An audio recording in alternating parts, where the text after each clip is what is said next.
Good evening and welcome to the Channel Studios here in London with your international news around the world in 5.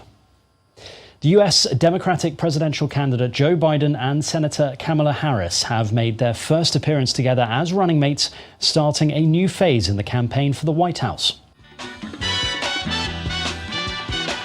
In their first joint campaign event, they accused President Donald Trump of leaving the US in tatters by failing to control the coronavirus pandemic and its economic effects.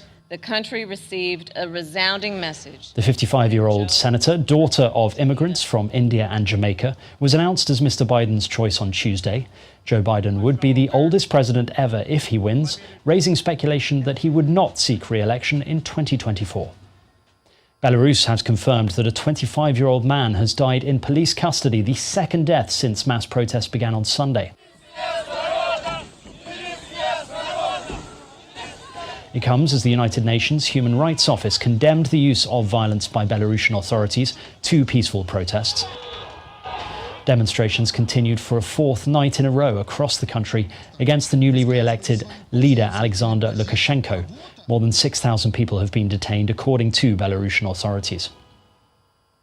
Greece has placed its military forces on high alert as tensions with Turkey over exploration of potentially lucrative offshore energy reserves escalate in the eastern Mediterranean. The Greek government has stepped up calls for Turkey to stop the illegal activities after Turkey sent a drill ship escorted by gunboats to conduct seismic research in contested waters. Turkish President Recep Tayyip Erdogan responded, saying the only solution in the Mediterranean is dialogue.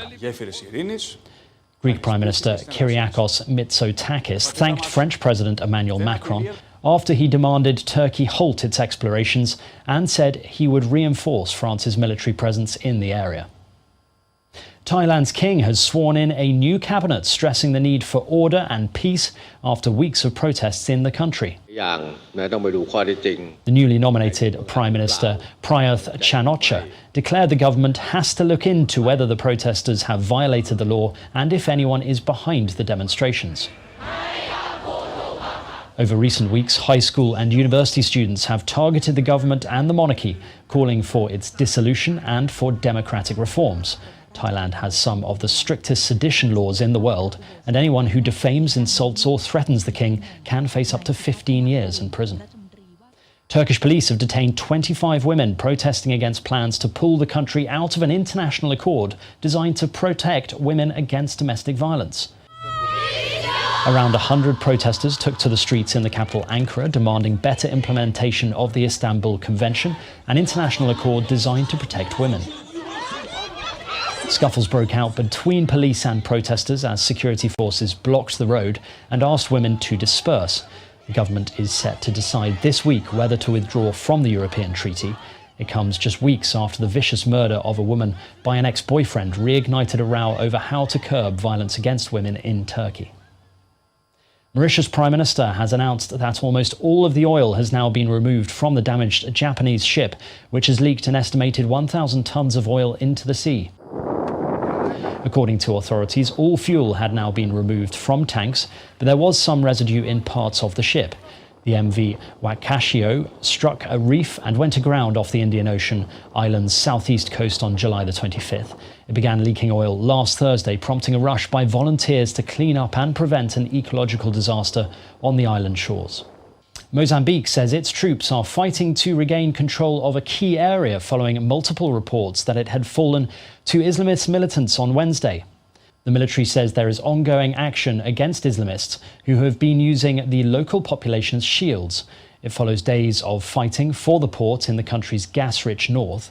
The militants linked to the Islamic State group have briefly taken a number of northern towns in recent months, displacing tens of thousands of people.